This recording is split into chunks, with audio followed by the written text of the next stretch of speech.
ఈ అవకాశం ఇచ్చిన సర్వోన్నతుడు ఘనమైన తండ్రికి మొదటగా లెక్కలేని స్తోత్రాలు స్తుతులు తెలియజేస్తూ మరి ఆయా ప్రాంతాల్లో ఉండి వాక్యాన్ని వింటున్న సహోదరి సహోదరులకు సేవకులకు సేవకురాండ్రులకు అలాగే లైవ్లో మరి వాక్యంలో ఉన్న స్థానిక సంఘ బిడ్డలకి కూడా తాడిపూర్ క్రీస్తు సంఘం నుంచి హృదయపూర్వక వందనాలు తెలియపరుస్తూ మరొకసారి దేవుని యొక్క వాక్యాన్ని మరి అందరం కూడా ధ్యానించడానికి మీతో పంచుకునే అవకాశాన్ని దేవుడిచ్చాడు.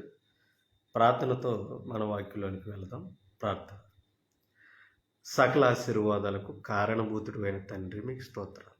సమస్తానికి రాజు, సమస్తాన్ని ఏలుతున్న సృష్టికర్త, మీ నోటుతో తండ్రి సమస్తాన్ని నిర్మించిన వారు.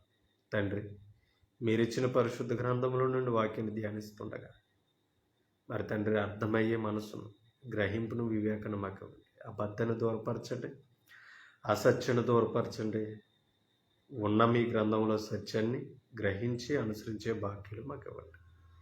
ఈరోజు తండ్రి మీ వాక్యాన్ని చెప్పగలుగుతున్నాం, చదవగలుగుతున్నాం, మీ జ్ఞానాన్ని అనుసరించగలుగుతున్నామంటే మీ కుమారుడైన యేసుక్రీస్తు ద్వారా మాకు దొరికిన భాగ్యం. మరి మీ కుమారుడైన యేసుక్రీస్తు నామంలో తండ్రి మేము పొందుకున్న పరిశుద్ధాత్మ ద్వారా కూడా సత్యములో బలపరచబడే అవకాశాలు మాకు ఇవ్వండి. వినేవారికి విని చెవులు, గ్రహించే హృదయాలను చెప్పుచున్న మాకు మీ జ్ఞానమును, మీ ఆత్మ సహాయం ఇచ్చి బలపరచు. మరి తండ్రి వాక్యాన్ని కలిపి చేరిపోవారుగా మేము ఉండకుండా కాపాడు. మీరే మమ్మల్ని వాడుకుని నడిపించి మీరే మహిమ పొందమని యేసుక్రీస్తు పరిశుద్ధ నామమున ప్రార్థన సమర్పించి వేడుకుంటున్నాం మా తండ్రి. ఆమేన్.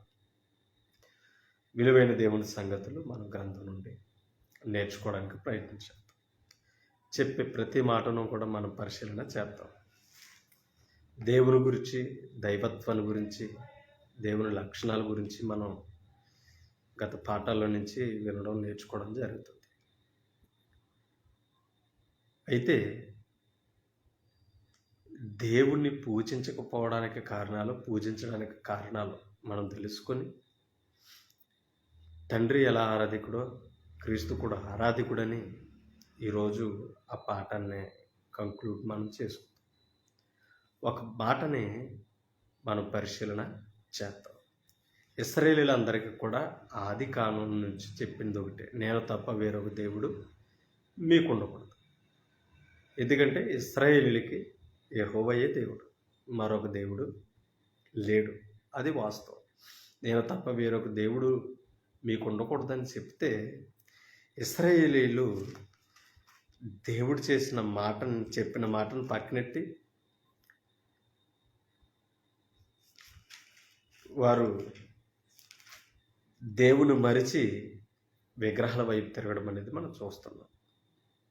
ఎందుకంటే దేవుణ్ణి విగ్రహంలో కానీ ప్రకృతిలో కానీ చూడకూడదని చెప్పిన అతికినే ఆకాశం అందే కానీ భూమి అందే కానీ భూమి ఎందుండి నీలి అందే కానీ దేనిని దైవత్వంతో పోల్చకూడదని దేవుడు ఇశ్రాయేలుకి చెప్పడం మనం ధర్మశాస్త్రం ద్వారా చూస్తాం. ఒక మాట మనం చదువుతాం. కీర్తనలో 106 అధ్యాయంలోనికి మనం వెళ్తాం.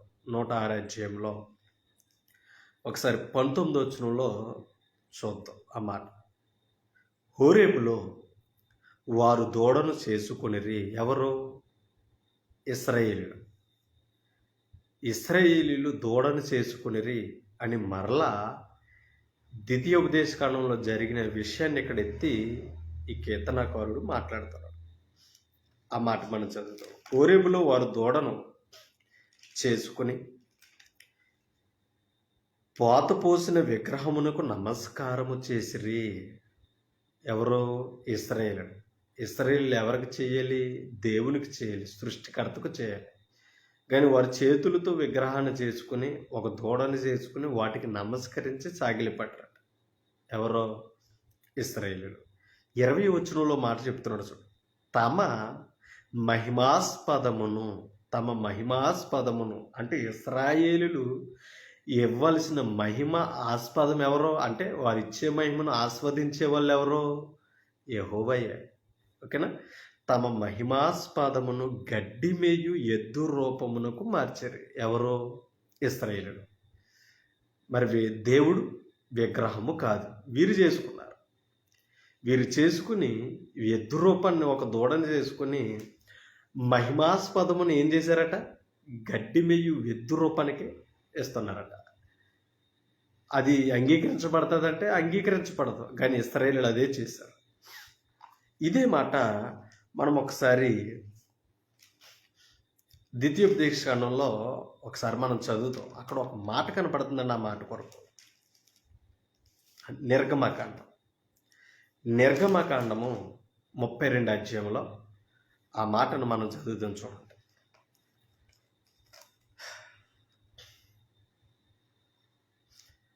ఇక్కడ 10 ఆజ్ఞలను, ధర్మశాస్త్రాన్ని పలకల మీద రాయించడానికి సేనాయి పర్వతం మీదకి మోషే వెళ్ళడం, 40 దినాలైనా రాకపోవడం, కింద తన అన్నగారు అహరోనును అప్పగించాడు ఇశ్రాయేలుని కాపాడడానికి. అహరోను వారు మాట విన్నాడు తప్ప కానీ మోషే మాట వినలేదు. అందుకనే వారు మాకు దేవుడు కావాలి, మోషే ఏమయ్యాడో యెహోవా ఏమయ్యాడో తెలియదని చెప్పగానే వెంటనే నెక్స్ట్ స్టెప్ ఇశ్రాయేల్ వైపు తీసుకున్నాడు తప్ప కానీ మోషే వైపు తీసుకున్నది. మోషే వైపు తీసుకుంటే దేవుని గురించి ఆలోచిస్తాడు. చూడండి, 32 అధ్యాయము నిర్గమకాండము 2వ వచనం. అందుకు అహరోను మీ భార్యలకు, మీ కుమారులకు, మీ కుమార్తెలకు చెవులనున్న బంగారు పోగులను తీసి నా యొద్దకు తెండని వారితో చెప్పాడట. అంటే ఇప్పుడు బంగారు ఒక ప్రతిమను చేయడానికి పోత పోసే విగ్రహాన్ని చేయడం కొరకు వారు బంగారాన్ని పోగులను తెమ్మని చెప్పాడు. చూడండి, 3వ వచనం. ప్రజలందరూ తమ చెవులను ఉన్న బంగారు పోగులను తీసి అహరోను వద్దకు తెచ్చారు. 4వ వచనం. అతడు వారి యొద్ద వాటిని తీసుకొని పొగరుతో రూపమును ఏర్పరిచి, అంటే ఒక రేకు మీద నమూనా చిక్కడట. పొగరుతో రూపమును ఏర్పరిచి దానిని పోత పోసిన దూడగా చేశాడు. బంగారు దూడను పోత పోసాడట, చేయడం లేదు. ఒక మట్టితో సిమెంట్తో చేసినట్టుగా కాదు, ఏకం పోత పోసేయడట కరగబెట్టి.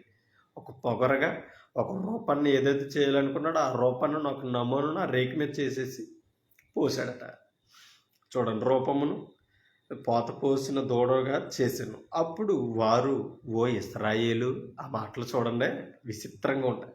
ఓ ఇశ్రాయేలు, ఐగుప్తు దేశములో నిన్ను రప్పించిన ఓ ఇశ్రాయేలు, ఐగుప్తు దేశములో నుండి నిన్ను రప్పించిన నీ దేవుడు ఇదే అనరి. ఎంత జ్ఞానం అండి, ఎంత జ్ఞానం. ఏమంటున్నారట? నిన్ను ఐగుప్తులో నుంచి విడిపించి, బానిసత్వం నుంచి, ఫరో చేతి నుంచి విడిపించి రప్పించినది ఈనాడు ఎవరని చెప్తున్నారు తెలుసండి? తమ చేతులతో పోసుకున్న బంగారు దూడని చెప్పుకున్నారు. దేవునికి ఎలా ఉంటుంది చెప్పండి? సృష్టికర్త ఎంత బాధపడతాడో చెప్పండి మీరు. అంటే మీకు ఏమైనా అర్థమవుతుందా? మనుషుడు చేసుకున్నదే విగ్రహం అవుతుంది తప్ప దేవుడు అవరు. ఓకేనా? ఎందుకంటే ప్రాణం లేదు, దేవత్వము లేదు, ఓకేనండి, జీవం లేదు. కాబట్టి అది ఎప్పటికే విగ్రహమే. మీకేనా అర్థమవుతుందా?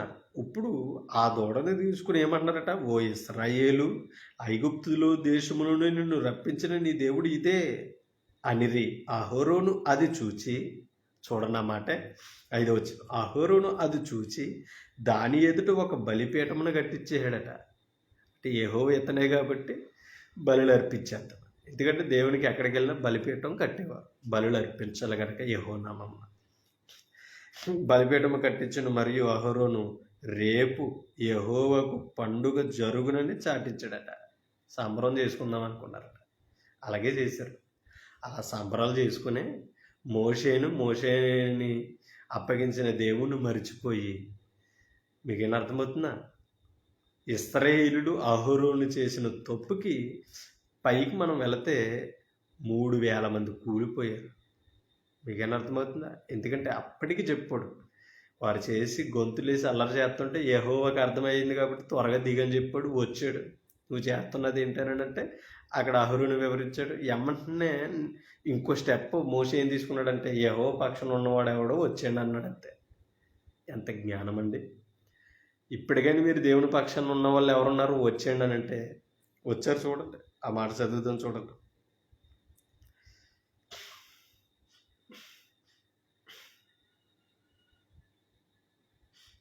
ఒకసారి ఆ మాట చదువుతాం చూడండి. 23వ వచనం చదువుతాం. వారు మాకు ముందు నడుచుటకు ఒక దేవతను చెయ్యము, ఐగుప్తులో నుండి మమ్మను రప్పించిన వాడకు ఈ మోషే ఏమైనో మాకు తెలియదనిరి అని ఇశ్రాయేలుడి గురించి అహరోను చెప్తున్నాడు. మోషే అడుగుతుంది. అందుకు నేను, ఎవరి యొద్ద బంగారం ఉన్నదో వారు దానిని ఉడదీసి తిండని చెప్తాను. నేను దాన్ని అగ్నిలో వేయగా ఈ దూడ మాయమాయను. చూడండి, ఈ దూడ యాయనను అంటే ఈ దూడ నేను అగ్నిలో వేసి కరిగించినప్పుడు దూడ అయిందని చెప్తున్నాడు. 25 వచ్చిన ప్రజలు విచ్చలవిడిగా తిరుగుట మోసే చూశాడట. కారణం ఏంటి? దేవుని భయం లేదు అక్కడ. దేవుని భయం లేనోడు విచ్చలవిడిగానే తిరుగుతాడు. ఇక అర్థమంది. అప్పుడు దాకా క్రమంగా నడిచిన వాళ్ళు మోసే ద్వారా, మోసే అలా 40 దినాలు ఆలోచన చేయగానే అదేనా ఎవరి కొరకు? వీళ్ళ కొరకే కదా. ప్రజల్లో విచ్చలవిడిగా తిరిగాడట. అంటే మీరు అర్థం చేసుకోండి, సంఘాన్ని వాక్యంలో పెంచడం మనం అనుకుంటే జరిగేది కాదండి. ఆ కృప దేవుడు ఇవ్వాలి. మరి మోసే అయిన వల్ల, అహరోను వల్ల ఎందుకు అవ్వలేదు? మీకేం అర్థమవుతుందండి? దేవుని మనసుని ఎరిగి పనిచేయాలి. ఆ మనసు మోసేకు ఉంది కనుక సామర్థ్యాన్ని ఇచ్చాడు. అహరోనుకు ఉందో లేదో ఇక్కడ కనిపించింది. లేదండి, లేదు కాబట్టి దేవుని గౌరవించలేకపోయాడు. ఇశ్రాయేలునే గౌరవించాడు. ఇవాళ చాలామంది సేవకులమైన మనం ఎలా ఉన్నామంటే మనుషులు సంతోషపెట్టేవారుగా ఉన్నాం తప్పకని దేవుని సంతోషపెట్టేవారుగా లేవు. ఒకసారి ఆలోచన మనం చేయవలసిన అవసరం ఉంది.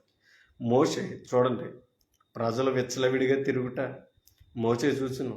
వారి వీధులలో వారికి ఎగతాళి కలుగునట్లు అహరోను విచ్చలవిడిగా తిరుగుటకు వారిని విడిచిపెట్టి ఉండెను. మీకేం అర్థమవుతుందా? అంత ఎక్కిలి చేష్టలు చేయడానికి వదిలేసింది ఎవరనుకుంటున్నారు? అహరోను. మీకేం అర్థం? నాయకుడు సరిగ్గా లేకపోయినా, సేవకుడు వాక్య విషయంలో ఖండితంగా చెప్పకపోతే ప్రజలు దేవుణ్ణి దాటెళ్ళి భక్తి చేస్తారండి. ఎప్పుడు కూడా దేవుణ్ణి విగ్రహంగా మనం చూసే అవకాశం తీసుకోకూడదు. అక్కడ ఇంకో మాట చదువుతున్నాను చూడండి, 26 వచ్చిన. అందుకు మోషే పాలెం యొక్క ద్వారమును నిలిచి, యెహోవా పక్షమునున్న వారందరూ నా యొద్దకు రండి. సహించలేకపోయాడని మోషే. దేవుని ధర్మాన్ని మీరు అదుపు చేస్తుంటే, ఇప్పటికైనా పాలెము ద్వారమున యొద్దకు నా యొద్దకు రండి అనగా, యెహోవా పక్షమునున్న వారందరూ నా యొద్దకు రండి అనగా లేవీలందరూ అతని యొద్దకు కూడి వచ్చారు. ఎవరు రాలేదు. అందుకనే యాజకత్వం లేవీలకి ఇచ్చాడు. యెహోవాను నమ్మి మోషే పక్షంగా చేరారు. చేరని వారిలో 3,000 మంది కూలిపోయారు. కారణం ఏంటంటే దేవుడు విడిచిపెట్టలేదండి. మనకు అర్థం కావాలి ఈ మాటలు. ఓకేనండి. ఒకసారి ఎహెజ్కేలు గ్రంథంలోనికి మనం వెళ్తాం. ఎహెజ్కేలు గ్రంథంలో ఒక మాట మనకి కనబడుతుంది. 5 అధ్యాయంలోనికి వెళ్ళినట్లయితే వీరిని గురించి చెప్తున్నాడు చూడండి. 5 అధ్యాయము ఎహెజ్కేలు గ్రంథం 11 వచనం. నీ హేయ దేవతలన్నిటినీ నీ హేయ దేవతలన్నిటినీ పూజించి నీవు చేసిన ఏ క్రియలన్నిటి చేత నా పరిశుద్ధ స్థలమును అపవిత్రపరిచేదివే కనుక ఇశ్రాయేలు గురించి చెప్తున్నాడు. ఇశ్రాయేలు గురించి చెప్తున్నాడు. చెరలో ఉన్నారండి అప్పటికే. ఎహెజ్కేలు గ్రంథం, దానియేలు గ్రంథం మనం చదివిన చెరలో ఉండి మాట్లాడుతున్నాయి. చెరలో ఉన్న వారికి రాస్తున్న మాటలు. ఇప్పటికైనా నా వైపు తిరగండి అని చెప్తున్నాడండి దేవుడు.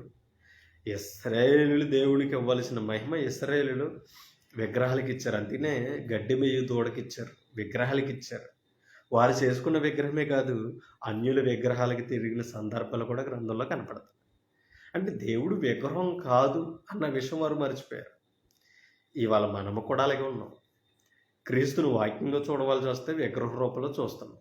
ఇంకా సిలువలో ఉన్న రూపాన్ని, గొర్రెలు కాస్తున్న రూపాన్ని, మనం యేసుక్రీస్తు రూపాలను తీసుకొని వాక్యమై ఉన్న దేవుడిగా ఉన్న క్రీస్తుని, వాక్యానుసారమైన ఆత్మ సంబంధం ఉన్న క్రీస్తుని భౌతికంగా చూస్తున్నాం మనం. ఇవాళ ఆనాడు ఇశ్రాయేలు చేసిన తప్పు ఈనాడు మనం చేస్తున్నాం. నీకేం అర్థమవుతుందా? ఇవాళకి అలాగే ఉన్నాం. కాబట్టి దేవుడు ఎప్పటికీ విగ్రహం కాడు, అది తెలుసుకోవాలి. దేవుడు విగ్రహం కాదని పాత నిబంధన చదువుతున్నాం, క్రొత్త నిబంధన చదువుతున్నాం, దాన్ని విడిచిపెడతలేదు మనం. మరి వాళ్ళ క్రైస్తవులకి ఎలా చాలామిని అవుతున్నాం? ఒకసారి ఆలోచిద్దాం మనం. ఇప్పుడు బయటిది విగ్రహం అని మనం అవతల వాడిని ఖండిస్తున్నప్పుడు మనల్ని మనం హెచ్చరించుకోవద్దా? క్రీస్తుని విగ్రహంగా ఎలా చూపిస్తున్నాం? ఒక రూపాన్ని ఎలా చూపిస్తున్నాం? బైబిల్ ఎక్కడ ఇవ్వలేదు కదా, మనకి ఎక్కడొచ్చింది? అంటే ఇప్పుడు యేసుక్రీస్తుని కూర్చుని నటనలో నాటకాలు వేసిన సినిమాలు తీసిన వారిని చూసి ఆ రూపాన్ని వాళ్ళు యేసుక్రీస్తుగా పూజించేయడం, క్యాలెండర్లో వేసేసుకోవడం, మన సెల్ ఫోన్లో పెట్టేసుకోవడం, అవునట్టు కదంటారా, ప్రొఫైల్లో పెట్టేసుకోవడం. ఏం చేస్తున్నాం ఇవాళ? వాక్యాన్ని పెట్టుకోవచ్చుగా. వాక్యాన్ని పెడతామా మనం? ఎందుకంటే వాక్యము దేవుడు. మనం దాన్ని తీసుకోం. వాక్యాన్ని పక్కనెట్టేసి ఎవరో వేసుకున్న వేషాలని క్రీస్తుగా మనం ఇవాళ తీసుకుంటాం.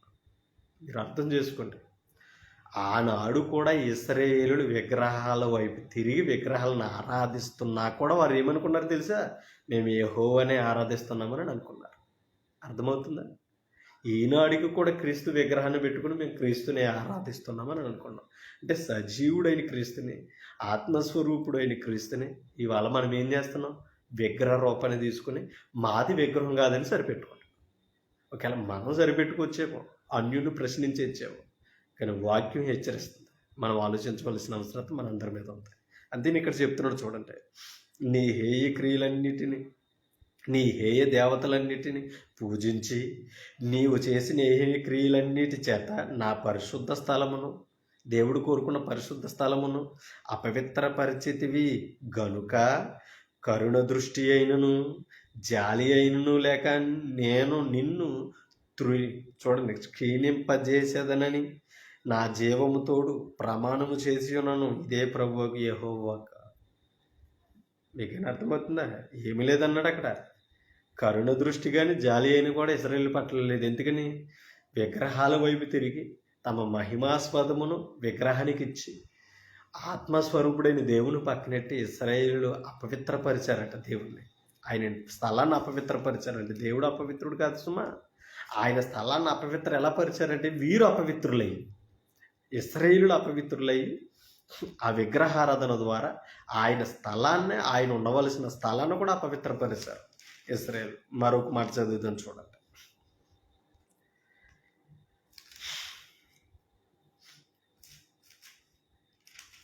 ఇదే హెజ్కేలు గ్రంథంలో ఇశ్రాయేలులు దేవుని విడిచిపెట్టి వారు దేవుని యొక్క రూపాన్ని విగ్రహారాధనకి ఇచ్చినట్టుగా మనం ఎలాగైతే చూస్తున్నామో ఇక్కడ ఒక మాట కనబడుతుంది చూడండి. ఒకసారి 9వ అధ్యాయం తీసారా? 9వ అధ్యాయంలో 6వ వచనాన్ని చదువుతాం హెజ్కేలు గ్రంథం. అంతటా ఆయన నాతో ఇలాగ సెలవిచ్చాను. ఎవరు అతను నాతో ఇలాగ సెలవిచ్చానంటే ఎహెజ్కేలు ప్రవర్త మాట్లాడుతున్నాడు చూడ. నరపుత్రుడా, వారు చేయు దానిని నువ్వు చూచి ఉన్నావు కదా. ఎవరో ఇశ్రాయేలులు చేస్తున్నది ఎహెజ్కేలు గారికి తెలుసు. ఓకేనా? నీవు చూచుచున్నావు కదా నా పరిశుద్ధ స్థలమును నేను విడిచిపోవునట్లుగా ఇశ్రాయేలీలు ఇక్కడ చేయు అత్యధికమైన హేయ కృత్యములు చూచితివా.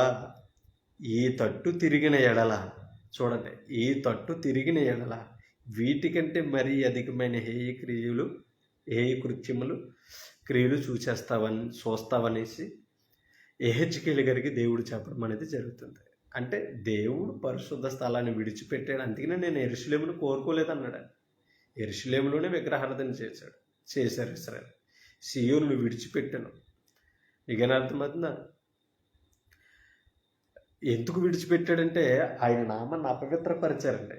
దేవుని నామాన్ని సన్మానించలేదు ఇశ్రాయేలు. ఆయన పరిశుద్ధ నామాన్ని సన్మానించలేదు. అది వారిని విడిచిపెట్టానని అన్నాడు. ఓకే, అలా వారు దేవుని వైపు ఎలా తిరిగారు తెలుసా? ఇదే గ్రంథంలో 16వ వచనాన్ని కూడా చదువుతాం. ఇదే అధ్యాయంలో 9 అంటున్నాను ఇందాక. 8వ అధ్యాయము 6వ వచనం చదువు. 8వ అధ్యాయం 16వ వచనాన్ని ఇప్పుడు చదువుతాం. యెహోవా మందిరపు లోపలి ఆవరణములో నన్ను దింపగా అక్కడ యెహోవా ఆలయ ద్వారమున దగ్గరనున్న ముఖ మండపమునకు బలిపీఠమునకును మధ్యను ఇంచుమించు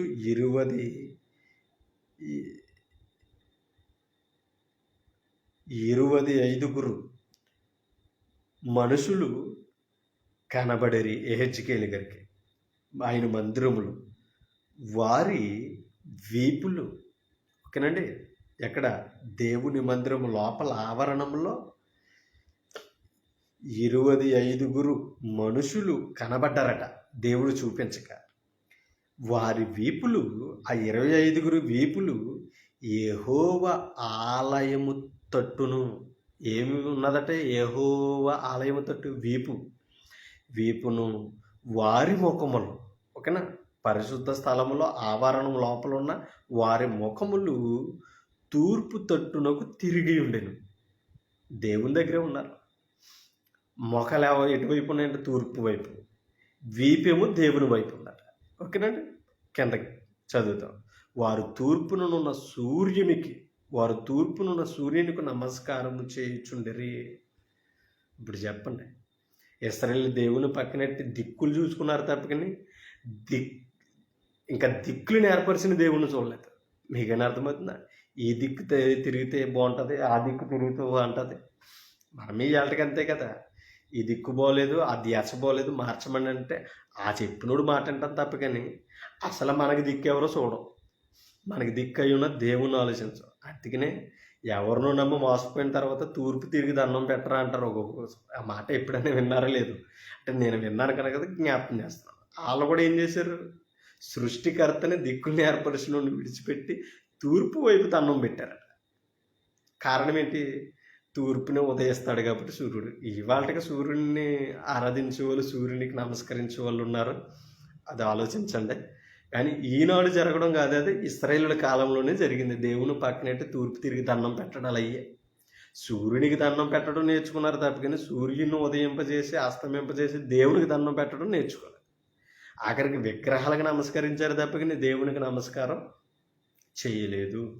ఎందుకు? విగ్రహాలను ఆరాధించిన, నమస్కరించిన దేవుడు ఒప్పుకోలేదంటే ఒక మాట మీకు చూపిస్తాను చూడండి. ద్వితీయోపదేశకాండంలోకి ఇప్పుడు వెళతాం. చూడండి,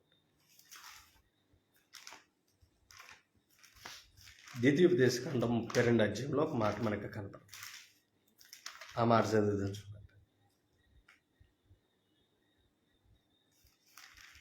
32 అధ్యాయం 17 వచనం చదువుతాం. ఇశ్రాయేలు గురించి యెహోవా మాట్లాడుతున్న మాటలు.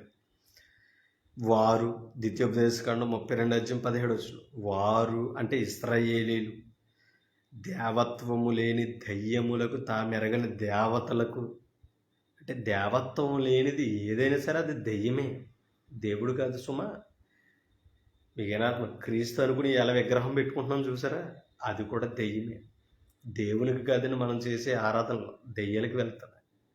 అంటే దేవుని కాని స్థానంలో ఏది ఉన్నది కూడా దెయ్యమే. మనం అర్థం చేసుకో. అపవాదే మనల్ని ప్రేరేపించి దేవుని మరిచి నడిపిస్తారు. చూడండి ఆ మాటలు.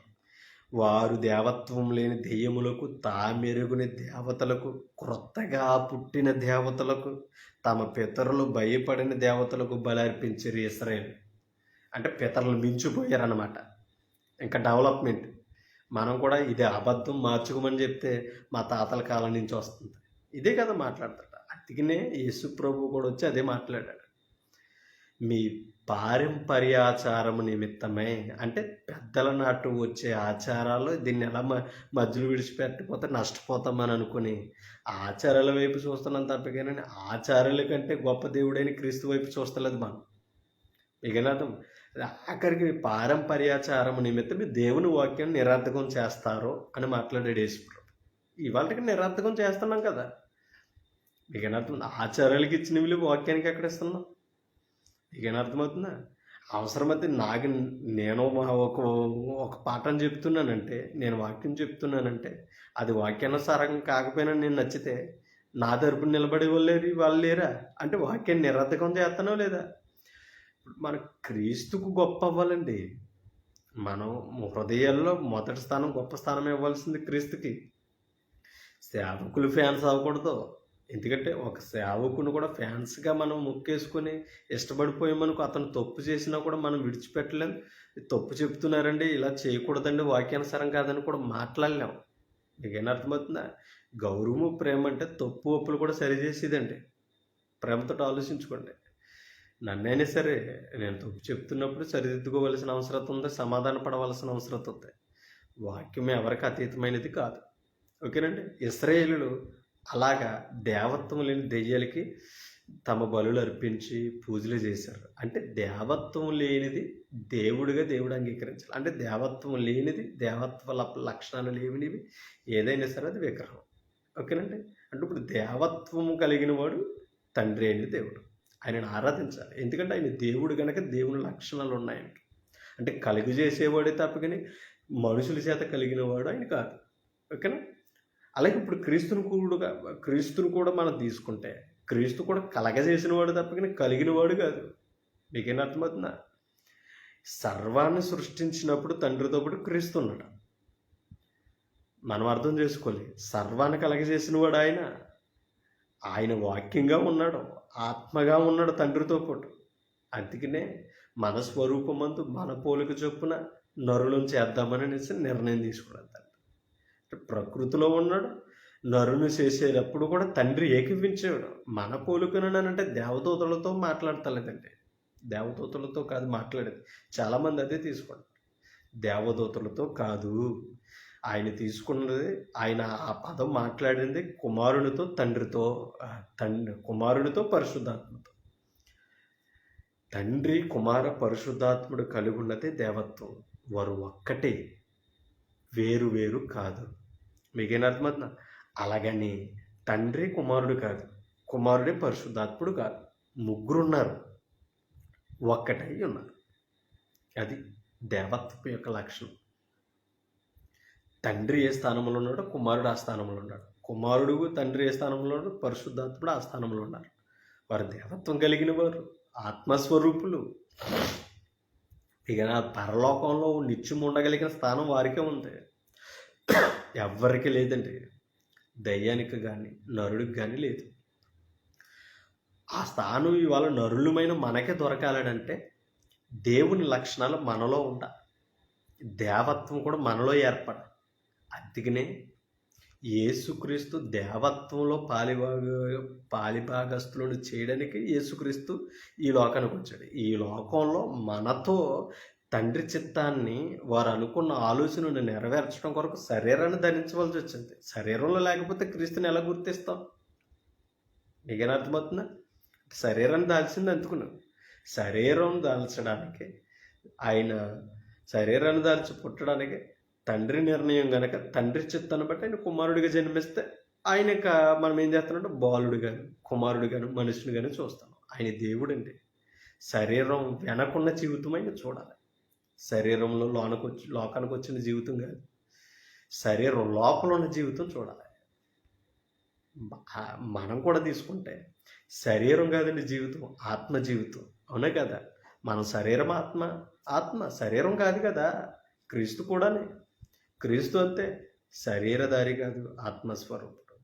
ఆయన దేవుడు. ఇవాళ మనల్ని దైవాలు చేయడానికి వచ్చాడు. మరి తండ్రి అయిన దేవుని ముందు మనం ఎలా నిలబడతాం? దైవాలం అవుతామేనే, దెయ్యాలు అవుతే కాదు, నరులుగా ఉంటాయి కదా. అంతేంటే రక్త మాంసములు దేవుని రాజ్యాన్ని స్వతంత్రించుకోను అని అంటే మనుషుల్లా మనం ఉంటే దేవుని రాజ్యానికి వెళ్ళాం. దెయ్యపు లక్షణాలు ఉన్న దేవుని దగ్గరికి వెళ్ళాం. దైవత్వం మనలో ఉండాలి, దేవుని లక్షణాలు ఉండాలి, మనము ఆత్మస్వరూపులుగా మారాలి. అప్పుడు ఆయన దగ్గర నిలిచే అవకాశం ఉంటుంది. అందుకనే ఆ మాట ఎహెజ్కేలులో మీకు ఇందాక చూపించలేదు, ఆ మాట చెప్తున్నాడు చూడండి. ఎహెజ్కేలు గ్రంథంలోనికి మనం వెళదాం. ఓకేనండి. ఎహెజ్కేలు గ్రంథం ఒకసారి 11వ అధ్యాయం. ఎహెజ్కేలు గ్రంథం 11వ అధ్యాయం 13వ వచనాన్ని చదువుతున్నాను చూడండి. అదే ఇశ్రాయేలుతో ఎహెజ్కేలు ద్వారా మాట్లాడుతున్న మాటలు. వారు నా కట్టడలను నా విధులను అనుసరించి, ఇశ్రాయేలు ఇప్పటికైనా గైకొనున్నట్లు నేను వారి శరీరములలో నుండి రాతి గుండెని తీసివేసి వారికి మాంసపు గుండెను ఇచ్చి, ఎవరికి? ఇశ్రాయేలుకి. రాతి గుండెని తీసేసి, ఎందుకంటే విగ్రహాలతో నిండిపోయింది ఆ గుండె, లోకంతో నిండిపోయింది ఆ గుండె. ఇప్పుడు ఆ గుండెని తీసేసి మాంసపు గుండెను పెడతానన్నాడు. మాంసపు గుండెను ఇచ్చి వారికి ఏక మనసు కలుగజేసి వారి యందు నూతన ఆత్మను పుట్టింతును. బాప్తిసం గురించి, పరిశుద్ధాత్మను గురించి, క్రీస్తు ద్వారా మనం పొందుకునే ఆత్మ సంబంధమైన జీవితం గురించి మాట్లాడుతున్న పాత నిబంధనలు.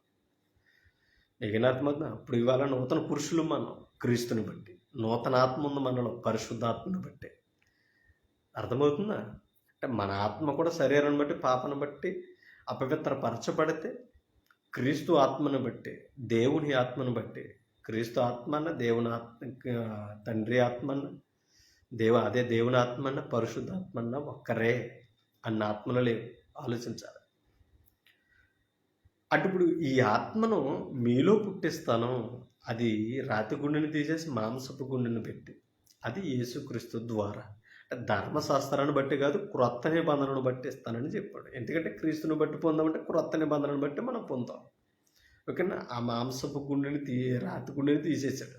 అంటే ధర్మశాస్త్రాన్ని తీసి క్రొత్త నిబంధనను రాస్తానని చెప్పాడు. అదేనే కదా మీ హృదయం అనే పలకల మీద పత్రికలుగా రాయబడినది మీరే అని అంటాడు. అపోస్తుల కార్యం మనము అపోస్తుల ద్వారా కొరింథీ పత్రికలు మనం ఈ మాటలో చదువుతాం. తెలిసినవి కదని నేను వచ్చినట్టు చూపిస్తాను. కొరింథీ పత్రికలు ఈ మాటలు ఉన్నాయి. అంటే ఇప్పుడు ఈ హృదయం అనే గుండెల మీద, మాంసపు గుండె మీద రాసింది ఏంటంటే వాక్యాన్ని. పాత నిబంధన పలకల మీద రాస్తే హృదయాల మీద వాక్యాన్ని రాశాడు. అది క్రొత్త నిబంధన పత్రికలు అని చెప్పాడు. అంటే ఇవాళ మనకు హృదయాల మీద రాయబడింది వాక్యం రాయబడితేనే మనం ఆత్మస్వరూపులుగా మార్చబడే అవకాశం ఉంది. ఎందుకంటే ఒక మాట మీకు చూపిస్తాను చూడండి. యోహాను సువార్త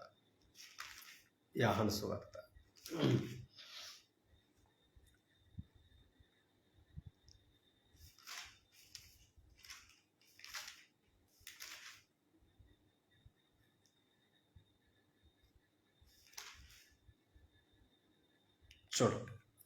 10వ అధ్యాయం యోహాను సువార్త 34వ వచనం. అందుకు యేసు, మీరు దైవములని నేను అంటున్నాను మీ ధర్మశాస్త్రంలో రాయబడి ఉండలేదా? కీర్తనలో మాట్లాడిన మాట. ఓకేనా? కీర్తన 82:6లో కనపడుతుంది. మీరు దైవములని నేను అంటున్నాను ధర్మశాస్త్రంలో వ్రాయబడి లేదా? నేనన్నానని అంటున్నాడు ఏంటి? పాత నిబంధనలో తండ్రి కదా మాట్లాడతా అంటే వాక్యముగా లేఖనాలుగా క్రీస్తున్నాడు. అక్కడ మాట్లాడిన తండ్రి, లేఖనం క్రీస్తు. అందుకని లేఖనముల యందు మీకు నిత్య జీవం కలదని వాటిని పరిశోధన చేస్తున్నారు. లేఖనాలు అంటే ఇవి ధర్మశాస్త్రం, పాత నిబంధన. మీరు పరిశోధన చేస్తున్నారు, అవి నన్ను గురించి సాక్ష్యం ఇస్తున్నాయి అని అన్నాడు. అంటే లేఖనాల ద్వారా వాక్యమై పాత నిబంధనలు క్రీస్తున్నాడు. అర్థమవుతుందా? క్రీస్తు లేని కాలము లేదు, క్రీస్తు లేని సమయము లేదండి. మనం అర్థం చేసుకోవాలి. అంటే వాక్యమై ఉన్నాడు కనుక, ఆత్మ అయి ఉన్నాడు కనుక తండ్రిలో బయలుపాటు అవ్వలేదు. అంటే కుమారుడు బయలుపాటు అవ్వడానికి తండ్రిలో ఒక ప్రణాళిక ఉంది కనుక, ఒక కాలం ఉంది కదా, అది నిర్ణయమైనప్పుడు రావాలి. దానిని గౌరవించడానికి యేసుక్రీస్తు తండ్రి నిర్ణయంలో వచ్చాడు. అర్థం చేసుకోండి. ఇప్పుడు దైవములని నేను అంటేనని ధర్మశాస్త్రంలో రాయబడలేదంటే క్రీస్తు మాట్లాడాడు. మీరు అర్థం చేసుకోండి. వాక్యంగా ఉన్నాడు కనుక. అందుకు యేసు, మీరు దైవములని నేను అంటున్నాను మీ ధర్మశాస్త్రంలో రాయబడి ఉండలేదా?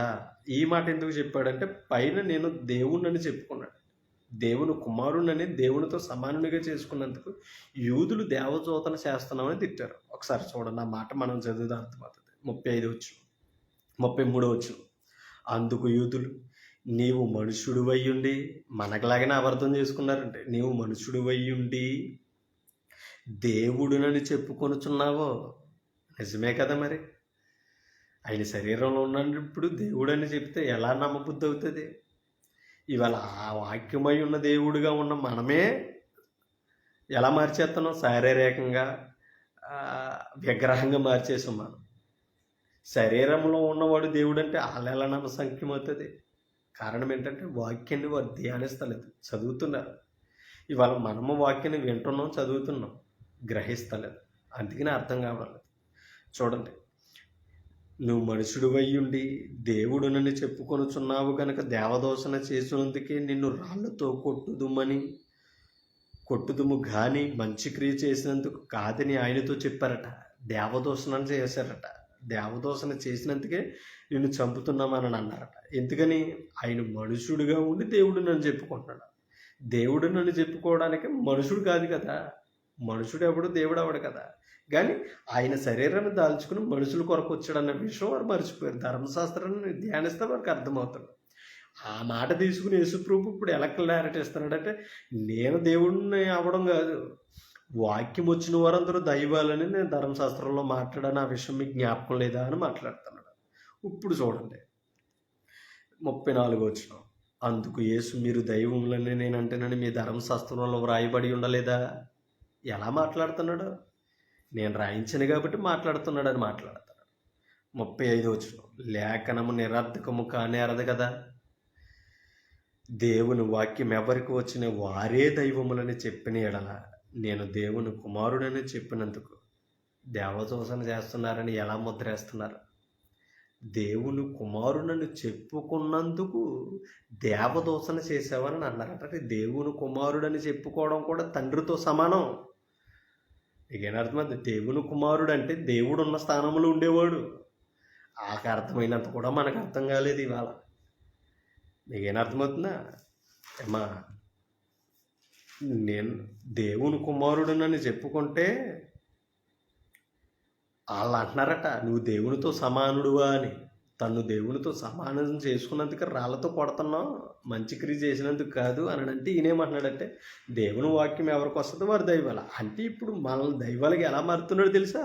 వాక్యం ద్వారా. వాక్యం మనకు వస్తే, వాక్యం 100% అర్థమవుతే మనము కూడా దైవాలమే, దెయ్యాలం కాదు. ఈ వాక్యం అర్థం అవ్వకే దెయ్యాల్లా ఉన్నాం లోపల. ఇప్పుడు దైవాలుగా మార్చడానికి క్రీస్తు వచ్చి వాక్యం ఇచ్చి వెళ్ళాడు. ఆయన వాక్యం కనుక మనం కూడా వాక్యం వస్తేనే, వాక్యం అర్థమవుతే మనం దైవాలుగా మార్చబడి తండ్రి ముందు నిలబడే అవకాశం ఉంది. ఆయన వాక్యంగా 100% బ్రతికాడు కనుక తండ్రి ముందు నిలిచాడు. వాక్యంగా మనం కూడా పరిశోధన చేసి 100% గ్రహించగలిగి నడవగలిగితే కనుక మనము దైవాలము. ఇకనా ఆయన కాదు, మనము దైవాలమే. ఒక్క మాట మీకు చూపిస్తాను చూడండి. యోహాను సువార్త 5వ అధ్యాయం 17వ వచనం. అయితే యేసు, నా తండ్రి ఇది వరకు పనిచేసి ఉన్నాడో నేనును చేసి చూడండి, నేనును చేయుచున్నానని వరకు ఉత్తరం ఇచ్చాడట. నా తండ్రి ఇదివరకు చేసాడు, ఇప్పుడు నేను చేస్తున్నాను. ఆ తండ్రి పనుల మీద నేనున్నానని చెప్తుంటే వీరు ఇప్పుడు సమాధానం చూడండి ఎలా మాట్లాడతారు. ఆయన విశ్రాంతి దినాచారము మీరుట మాత్రమే గాక దేవుడు తన సొంత తండ్రి అని చెప్పి, అంటే తండ్రి అనే కదా ఈయన చెప్పుకుంటా, తండ్రి అని చెప్పి తను దేవునితో సమానముగా చేసుకునను. అంటే దేవుని కుమారుడైతే దేవునితో సమానుడు, అది సమాన హోదా కలిగిన వాడు. అంటే యేసుక్రీస్తు దేవునితో ఉన్నవాడు, దేవునితో సమానుడంటే అది అర్థం కావడం లేదంటే లేఖనం చెప్తుంటేనే. చూడండి, దేవుడు తన సొంత తండ్రి అని చెప్పి తను దేవునితో సమానుడిగా చేసుకోనేను గనుక ఇందు నిమిత్తము యూదుడు ఆయనను చంపవలనని మరీ ఎక్కువగా ప్రయత్నం చేశారట. అంటే దేవుని కుమారుడు దేవునితో సమానుడు. అర్థమవుతుందా? అంటే క్రీస్తు తండ్రితో సమానుడండి. అందుకనే ముందు పాటల్లో మీకు చూపించాను. యెషయా గ్రంథంలో కానీ దానియేలు గ్రంథంలో కానీ ఆయన పాత నిబంధన కాలంలో కూడా ఆరాధించబడ్డాడు. ఆ మహిమను తండ్రి ఇచ్చాడు క్రీస్తుకి. అది మనం గ్రహించుకోవాల్సిన అవసరం ఉంది. మనం గ్రహిస్తలేదండి. కారణం ఏంటి తెలుసా? ఇందాక మాట మనం చదువాం, దేవత్వం లేని దెయ్యాలకి ఇశ్రాయేలులో ఆరాధన చేశారు. అంటే దేవుడు కానిది ఏది కూడా, జీవం లేనిది ఏది కూడా దెయ్యమే, దేవత్వము కాదు. ఓకేనా? ఒకసారి రోమపత్రికలోనికి వెళ్తాం. 1వ అధ్యాయం, రోమపత్రిక 1వ అధ్యాయం 20వ వచనం. ఆయన అదృశ్య లక్షణములు తండ్రిది అనగా ఆయన నిత్య శక్తియు దేవత్వమును జగదుత్పత్తి మొదలుకొని సృష్టింపబడిన వస్తువులను ఆలోచించడం వలన తేటపడుతున్నదే. తండ్రి ఎలా తేటపడుతున్నాడో కుమారుడు కూడా తేటతెల్లమవుతున్నాడు. ఎందుకంటే సృష్టించిన సృష్టిలో కూడా క్రీస్తు ఉన్నాడు కనుక. ఇక సృష్టించడంలో క్రీస్తు పాత్ర ఉన్నది కనుక తండ్రి సృష్టిని పరీక్షిస్తే ఎలా తేటఫలమవుతుందో క్రీస్తు కూడా తేటతెల్లమవుతున్నాడు. ఓకేనా? మనం అర్థం చేసుకోవాలి. సృష్టించబడిన నిత్యశక్తియు దేవత్వమును జగతుత్పత్తి మొదలుకొని సృష్టింపబడిన వస్తువులను ఆలోచించటం వలన తేటపడుచున్నవి గనుక వారు నిరుత్తురులై ఉన్నారు. ఇప్పుడు మనం కూడా అలాగే ఉన్నాం. ఒక మాట మీకు కొలసీ పత్రికలో చూపిస్తాం చూడండి. కొలసీ పత్రిక 1వ అధ్యాయం. ఇక్కడ ఈ మాట కనపడుతుంది చూడండి. కొలసీ పత్రిక 1వ అధ్యాయం 17వ వచనం. ఆయన అన్నిటికంటే ముందుగా ఉన్నవాడు ఎవరు? క్రీస్తు ఉన్నవాడు. ఆయనే సమస్తమునకు ఆధారభూతుడు. ఆయన లేకుండా సమస్తంలో ఏది కలగలేదు. తండ్రి సృష్టించబడినప్పుడు కుమారుడు కూడా ఆధారంగా ఉన్నాడు. సమస్తానికి ఆయన ఆధారభూతుడు. ఆయన ద్వారా సమస్తాన్ని కలిగించానని తండ్రి ఒప్పుకున్నాడు. మీకేనర్థం? కుమారుడి ద్వారా సమస్తాన్ని సృష్టించాడండి. అంటే తండ్రి సృష్టి ప్రారంభంలో ఆ 7 రోజుల సృష్టిలో క్రీస్తున్నాడో. ఓకేనా? సమస్తానికి ఆయన ఆధారభూతుడు. ఒకసారి 15వ వచనం చదువుదాం. ఆయన అంటే క్రీస్తు అదృశ్య దేవుని స్వరూపి. అక్కడ శరీరంలో వచ్చాడు కనుక దృశ్యంగా కనపడ్డాడు. అదృశ్య దేవుని స్వరూపి, సర్వసృష్టికి ఆది సంభూతుడై ఉన్నాడు. సర్వసృష్టికి ఆది సంభూతి, ఆధారం, ప్రముఖుడు క్రీస్తు. మనం అర్థం చేసుకోవాలంటే ఇప్పుడు 16వ వచనంలో చెప్తున్నాడు. ఏలయనగా ఆకాశమందున్నవి భూమి అందున్నవి దృశ్యమైనవి కానీ అదృశ్యమైనవి కానీ అవి సింహాసనాలైనను ప్రభుత్వములైన ప్రధానులైన అధికారములైన సర్వమును ఏదైనా తీసుకుంటే ఆయన యందు సృజించబడిన. క్రీస్తు లేకుండా సృజించబడాలి. పరలోకమైనా సరే భూలోకమైనా సరే, పరలోకమైన భూలోకమైనా సరే క్రీస్తును బట్టి సృష్టించబడ్డాయి. క్రీస్తు ఉంటేనే సృష్టించబడ్డాయి. క్రీస్తు లేకుండా తండ్రి ఏది సృష్టించలేదు. పరలోకాన్ని కూడా చూపిస్తాను మీకు చూడండి. సర్వమును ఆయన ద్వారాను ఆయనను బట్టి సృజించబడిను కాబట్టి ఆయన అన్నిటికంటే ముందుకున్నాడు. అంటే ఆదికి ముందు అనాది కాలంలో తండ్రితో క్రీస్తున్నాడు. ఓకేనా? అన్నిటికంటే ముందుగా ఉన్నవాడు ఆయనే సమస్తమునకు ఆధారభూతుడు. పరలోకం భూలోకం అనుకున్నాం కదా. పరలోకం సృష్టించబడినప్పుడు క్రీస్తున్నాడు. సామెతల గ్రంథం 8వ అధ్యాయం ఆ మాట చదువుదాం చూడండి.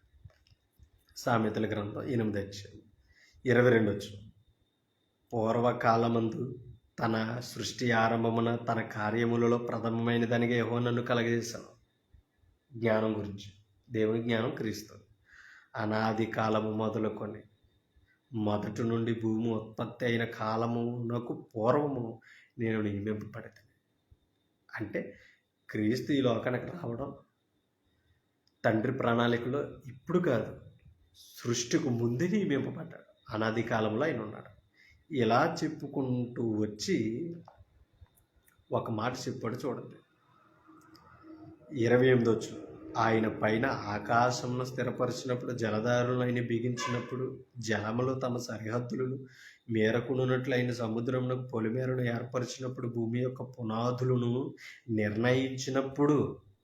నిర్ణయించినప్పుడు సమస్తను గురించి చెబుతూ ఇప్పుడు మాట్లాడుతున్నాను. 30వ వచనం. నేను ఆయన యొద్ద, క్రీస్తు తండ్రి దగ్గర ప్రధాన శిల్పినై అనుదినము సంతోషించుచు. ఎక్కడ? క్రీస్తు. నేను ఆయన యొద్ద ప్రధాన శిల్పినై అనుదినము సంతోషించుచు నిత్యము ఆయన సన్నిధిని ఆనందించుచుంటేనే క్రీస్తు. ఇప్పుడు చెప్తున్నాడు 31వ వచనం. ఆయన కలుగజేసిన పరలోకమును బట్టి సంతోషించుచు నరులను చూసి ఆనందించుచుంటేనే. ఎందుకంటే పరలోకం ఎవరికే? మనకివ్వాలి.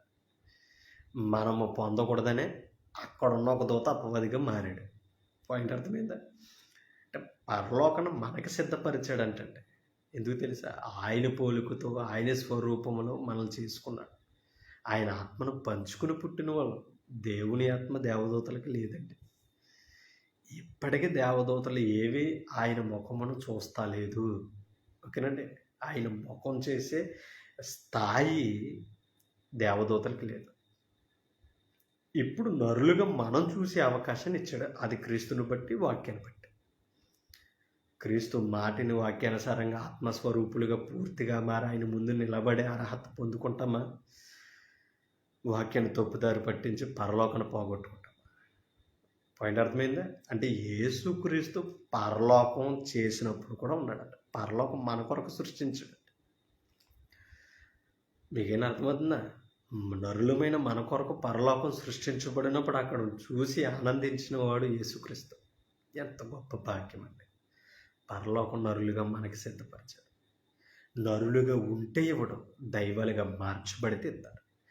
దైవాలు ఎవరంటే వాక్యం ఎవరికి వస్తుందో వారే దైవాలని క్రీస్తు చెప్పాడు. ఇక వాక్యం అర్థం అవ్వకుండా దైవాలుగా మనం మార్చబడాలి. మనం అర్థం చేసుకో.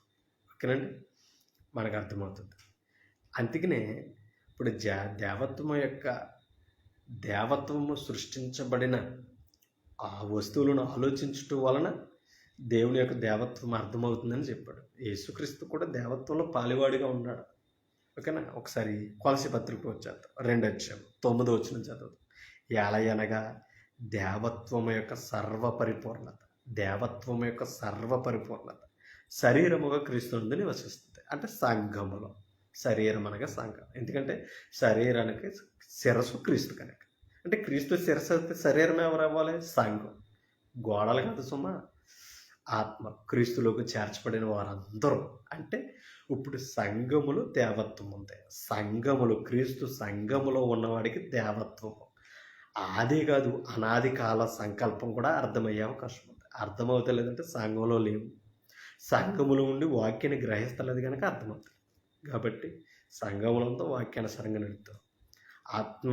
ఆత్మానుసారంగా మనం తండ్రిని, కుమారుని, పరిశుద్ధాత్మని సేవించవలసిన వారమే ఉన్నాం. తండ్రితో పాటు క్రీస్తు ఆరాధనకు పాత్రుడు. ఒప్పుకోకపోవచ్చు చాలామంది. ఎవరిష్టం వాళ్ళది.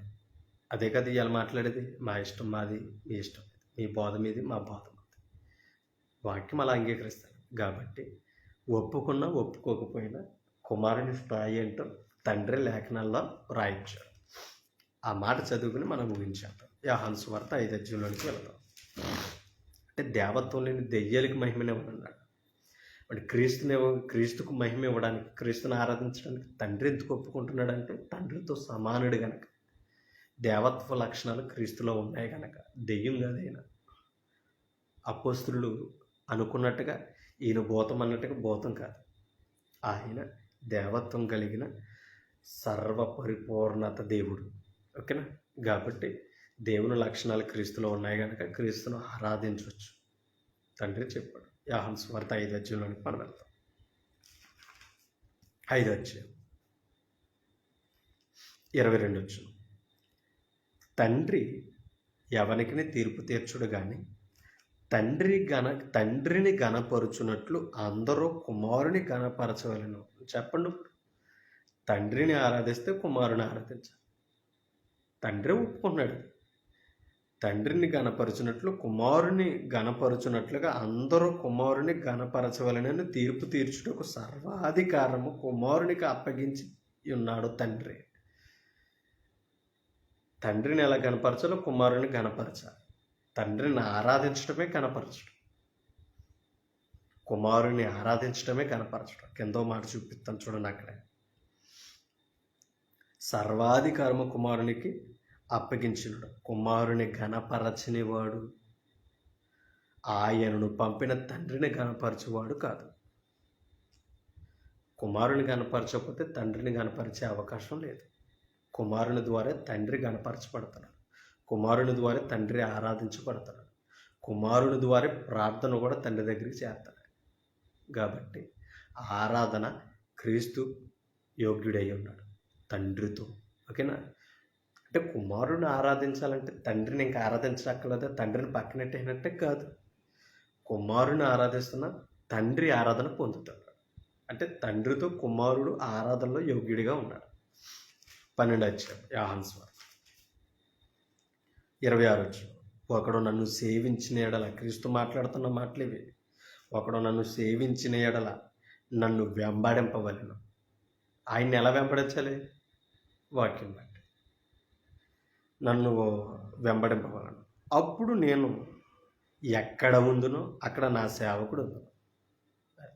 ఆయన్ని సేవించి ఆయన ఇచ్చిన వాక్యానుసారంగా జీవించిన కూడా ఆయన పరలోకంలో ఉంటే ఆయనతో కూడా పరలోకంలో ఉంటాం.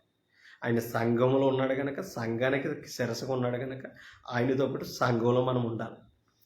సంఘమును మళ్ళా తీసుకెళ్ళడానికి వస్తున్నాడు కనుక వరుడిగా వధువై ఉన్న సంఘంలో క్రీస్తు సంఘంలో మనం ఉంటే ఆయన ఉన్న పరలోకంలో నిత్యత్వానికి మరలా వెళ్ళే అవకాశం మనకు కూడా దొరుకుతుంది. సంఘంలో లేకుండా వాక్యానుసారంగా లేకుండా ఎత్తబడి వెళ్ళే అవకాశం లేదు. నా సేవకుడు చూడండి, అక్కడ నా సేవకుడు ఉండును. ఒకడు నన్ను సేవించిన ఎడల నా తండ్రి అతన్ని ఘనపరచు. ఇప్పుడు కుమారుని సేవించడానికి తండ్రి ఒప్పుకున్నాడు. ఎందుకంటే సేవించునుండే ఘనపరుస్తున్నాడు దేవుడు. శపిస్తల విగ్రహాలను ఆరాధిస్తే విగ్రహాలను నమస్కరించి సేవిస్తుంటే దేవుడు ఏం చేశాడు? శపించాడు, మరణానికి అప్పగించాడు, నాశనం చేశాడు. మరి క్రీస్తుని సేవించే వాణ్ణి తండ్రి కనపరచడం ఏంటండి? కారణం ఏంటంటే దేవుని లక్షణాలు కుమారులో ఉన్నాయి కనుక. దేవునిగా క్రీస్తు యోగ్యుడు గనక ఆరాధన పొందడానికి, పూజించడానికి, సేవించడానికి పాత్రుడని తండ్రి పూజించేవాడిని, సేవించేవాడిని గౌరవిస్తున్నాడు. ఎందుకంటే కుమారుని సేవిస్తే తండ్రిని సేవించినట్టు. కుమారుడితో పాటు తండ్రి ఏకమై ఉన్నాడు, తండ్రితో కుమారుడు ఏకమై ఉన్నాడు కనుక అది మనం అర్థం చేసుకోవాలి. ఓకేనండి. నా తండ్రి నన్ను ఒకడు సేవించిన వేళ నా తండ్రి అతన్ని ఘనపరచును. ఇప్పుడు ఒక మాట చెప్తున్నాడు చూడండి, 28 తండ్రి నీ నామం మహిమపరచుమని చెప్పాను, అంతటా నేను దానిని మహిమపరచెదను. మరలా మహిమపరుతుననే శబ్దము ఆకాశము నుండి వచ్చిందట. మహిమపరచాను, మరలా మహిమపరుతాను, ఆకాశం నుంచి శబ్దం వచ్చిందట మహిమపరచుమని చెప్తే. అంటే ఇప్పుడు కుమారుని మహిమపరచడమే తండ్రి చిత్తం. ఓకేనండి. భూమి మీద కుమారుని మహిమపరచాలి, కుమారుడు భూమి మీద తండ్రిని మహిమపరచడానికి వచ్చాడు. అది అంటే ఆయన మహిమలో క్రీస్తు కూడా మహిమకు పాత్రుడై ఉన్నాడని వచనం రుజువుపడుతుంది. కాబట్టి 29 అక్కడ నిలుచుండి వినిన జనసమూహము ఉరిమిననిరి, మరికొందరు దేవదూతలలో ఒకడు ఆయనతో మాట్లాడని అని అన్నారట. ఒకసారి 30 చదువుతాం. అందుకు యేసు మాట్లాడుతున్నాడట. అంటే ఆకాశంలో దేవదూతలు మాట్లాడే ఉరుములు అనేసి ఆ శబ్దం వినేసి వాళ్ళకు వచ్చిన కోణం తీసుకున్నారు. ఇప్పుడు క్రీస్తు చెప్తున్నాడు రైట్ పాయింట్. అందుకు యేసు 30 ఈ శబ్దము నా కొరకు రాలి, క్రీస్తు కొరకు కాదట, మీ కొరకే వచ్చిన. ఎవరి కొరకు? మనుషుల కొరకు. ఆ శబ్దము విన్నవారు కుమారుని గనపరచండి, కుమారుని ఆరాధించండి అని వచ్చిందట. అంటే కుమారుని గనపరితే తండ్రిని గనపరచండి. ఆ శబ్దం క్రీస్తు కొరకు కాదు, క్రీస్తును గనపరచమని మనుషులకు చెప్పిన శబ్దం అది. యేసు ప్రభు చెప్తున్నాడు చూడండి, నా కొరకు రాలేదు, మీ కొరకు వచ్చిందని. ఇప్పుడు 32 31 ఇప్పుడు ఈ లోకమునకు తీర్పు జరుగుతున్నది కుమారుని ద్వారా. ఇప్పుడు ఈ లోకాధికారి బయటకు త్రోసివేయబడును. నేను భూమి మీద నుండి పైకెత్తబడిన ఎడల సిలువలో అందరినీ నా యొద్దకు ఆకర్షించుకొందునని చెప్పాను. ఎవరు? క్రీస్తు. అందరిని ఆకర్షించుకుంటాడు. ఎలాగా? సిలువలో ప్రాణం పెట్టి ఎత్తపడ్డాడు. మిగిలిన అప్పుడు తండ్రి చిత్తము నెరవేర్చబడుతుంది, తండ్రిని మహిమపరుతున్నాడు, తండ్రి ఈయన్ని మహిమపరిచాడు పైకెత్తి. ఓకేనండి. సిలువలో పైకెత్తి ఆయన ద్వారా మానవులకు రక్షణ ఇవ్వడానికి, నిత్య జీవానికి పాత్రుడుగా క్రీస్తుని తండ్రిని మహిమపరిచాడు. ఇంత మహిమను క్రీస్తుకు తండ్రి ఇస్తే దానిని కూడా మనం గుర్తిస్తలేదండి. మీకేనా అర్థమవుతుంది? కింద వచ్చిన మీకు చూపించడం వల్ల చూపించలా. ఎందుకంటే పరలోకములో మహిమకు, ఘనతకు, పూజకు అర్హుడని ప్రకటన గ్రంథంలో కూడా మనం మీకు చూపించడం జరిగింది. ఈ విషయాలు మనం అందరినీ అర్థం చేసుకోవాలి. ఓకేనండి. ఎప్పుడు దీనికి పైకి ఎత్తబడ్డాడో ఆకర్షించుకున్నాడు. అంటే ఇప్పుడు కుమారుని దగ్గరికి వస్తేనే తండ్రి దగ్గరికి వెళ్ళగలం.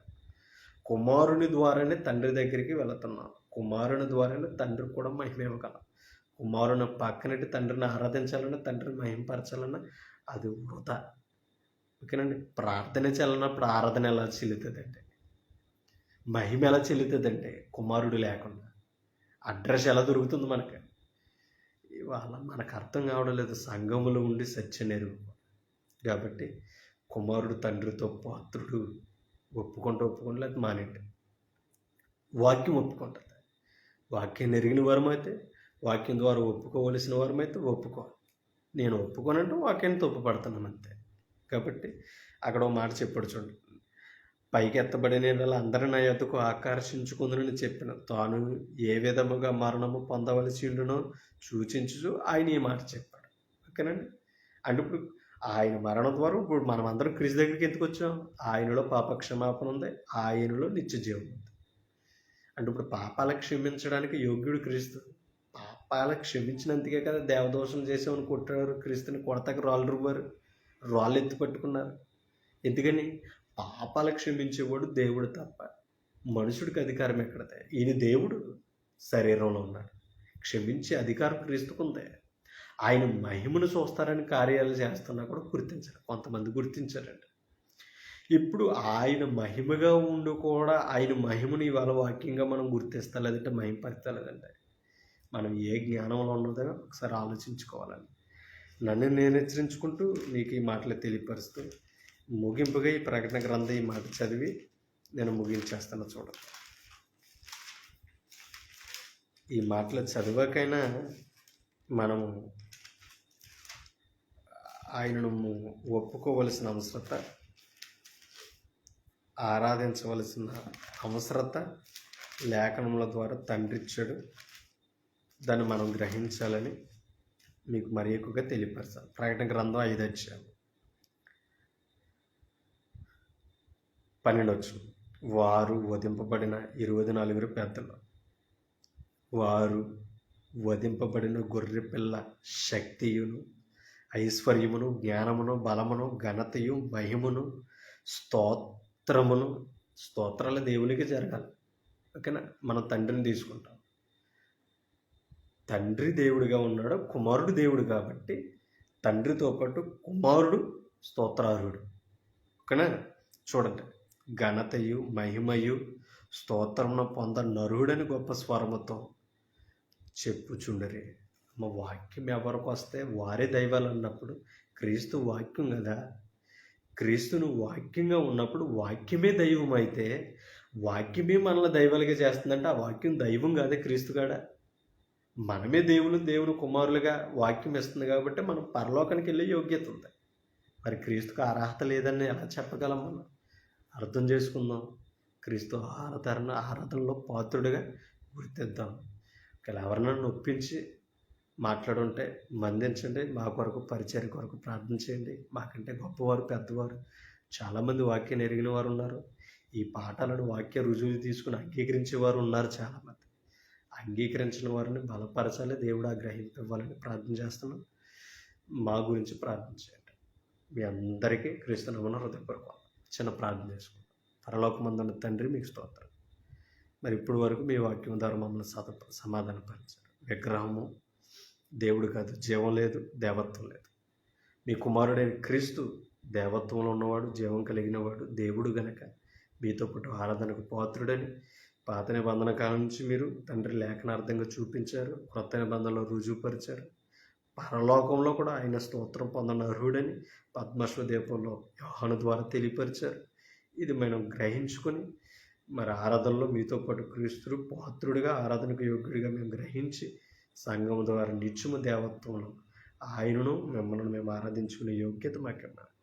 చెప్పిన మాటలో లోపాలున్నా కలిపి చెప్పుకున్న మమ్మల్ని బంధించి ఇంకా మాకెంత జ్ఞానం ఇచ్చి సరిదిద్ది మరి యథార్థమైన భక్తులు మమ్మల్ని నడిపించమని, విన్నవారందరినీ మమ్మల్ని దీవించమని యేసుక్రీస్తు నామమున ప్రార్థన అడుగుచున్నాం మా తండ్రి. ఆమేన్. Thank you. అందరికీ వందనాలు.